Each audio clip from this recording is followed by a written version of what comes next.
It begins with an object so small it could be lost in the palm of your hand. A fragment of baked clay, no larger than a pigeon's egg. Yet, within its delicate, hardened shell, it holds the potential to echo across millennia, to challenge the very foundations of what we believe we know about our own past. This is not just a relic, it's a whisper from a world that has long since turned to dust. A tiny tablet, sparking billions of questions. Are you ready to step into the heart of an ancient secret?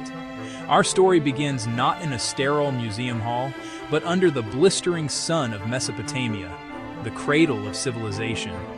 The year is 1928.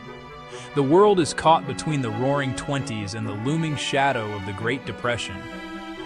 But here, in the dusty plains of what is now modern-day Iraq, a team of British and American archaeologists are on a quest for something far older. They are excavating the ruins of a forgotten Sumerian city, a civilization that gifted humanity the wheel, writing, and the very concept of the city-state. Day after day, their work is a painstaking process of patience and precision. They sift through tons of earth, searching for the ghost of this long-vanished culture.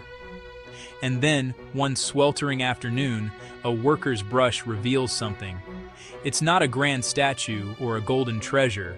It's small, unassuming, a pigeon egg-sized lump of clay. But this small lump is covered in a dense, intricate script. It is cuneiform, one of the earliest known systems of writing. Each mark is a wedge-shaped impression, pressed into the wet clay with a reed stylus thousands of years ago.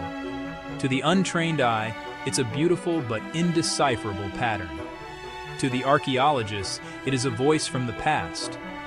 Cuneiform was the lingua franca of the ancient Near East for over 3,000 years, used to record everything from epic poems like Gilgamesh to mundane receipts for barley and beer. Every tablet is a snapshot, a frozen moment of life in a world that is alien, yet recognizably human. This particular tablet, catalogued and given an accession number, was presumed to be just another piece of the vast administrative puzzle of Sumerian life. And so, its journey into obscurity began. After the initial excitement of its discovery, the tablet was shipped back to Europe, along with thousands of other artifacts. It was cleaned, catalogued, and then placed in a small cardboard box, which was then placed on a shelf in the cavernous archives of a major museum. For decades, it sat there in the climate-controlled darkness. It was a prisoner of its own complexity. The number of scholars in the world who could fluently read Sumerian cuneiform was, and still is, incredibly small.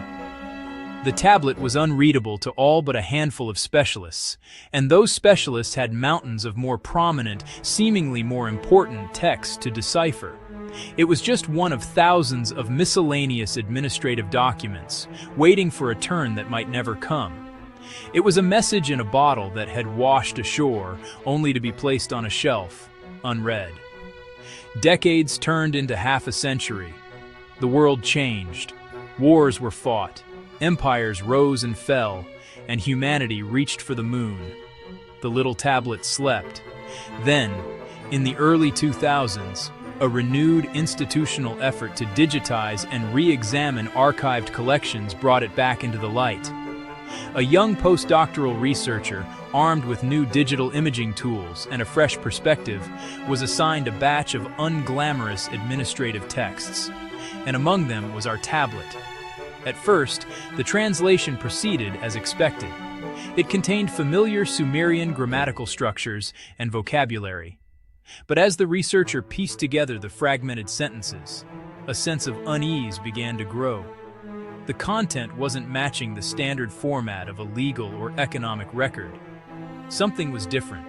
A fresh translation began to emerge, one that hinted at something wild. The new interpretation suggested the tablet wasn't a receipt at all. It appeared to contain a list of names, not of merchants, but of kings from a dynasty not recorded in the canonical Sumerian King List. Alongside these names were what seemed to be star charts, depicting constellations from a perspective slightly skewed from what would be visible in Mesopotamia.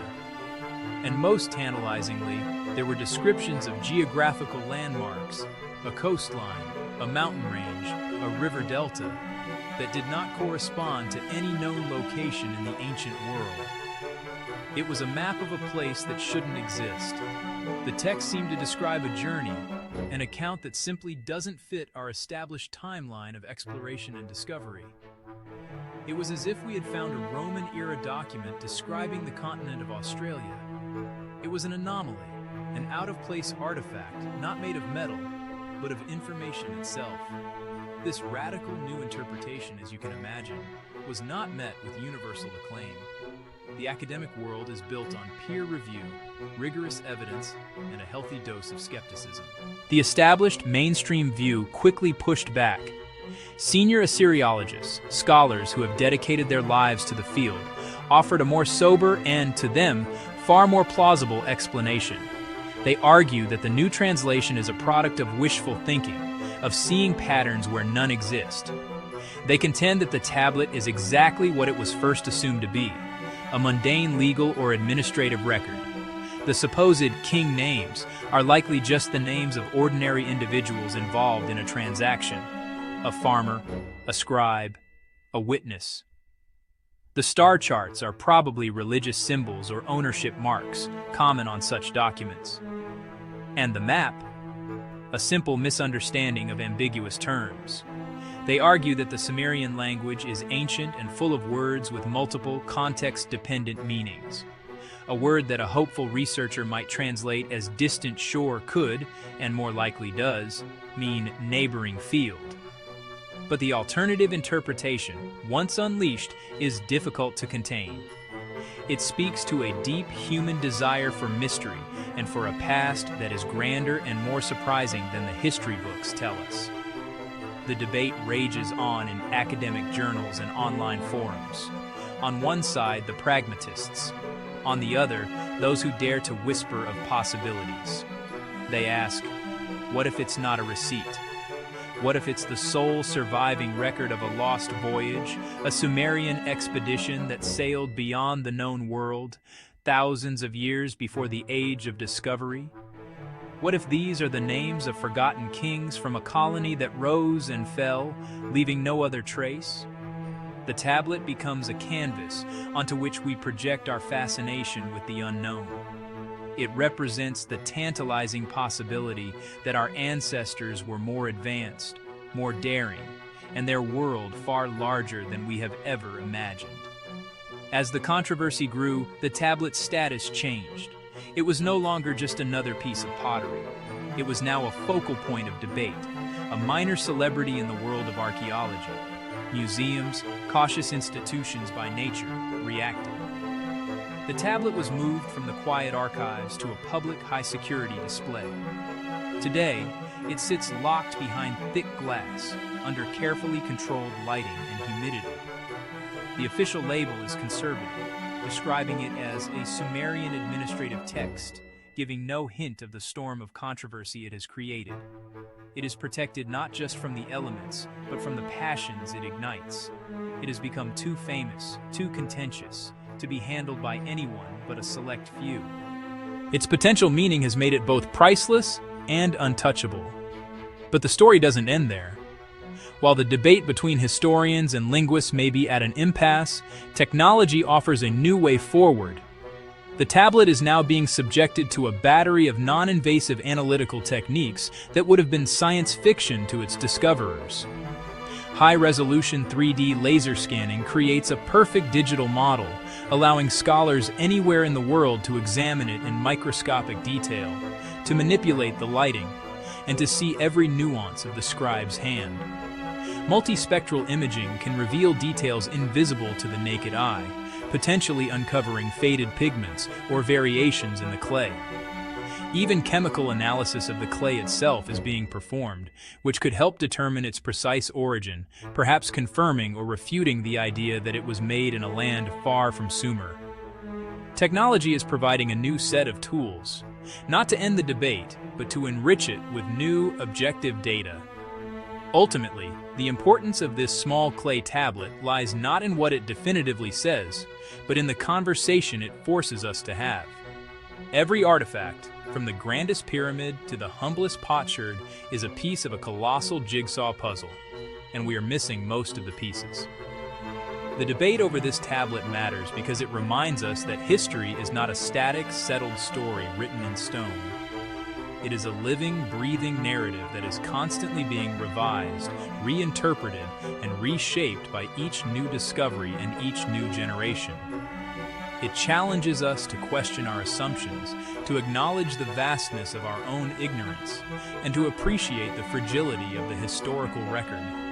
Whether it's a grocery list or a map to a lost world, its value is in the questions it inspires. One small tablet, one big question.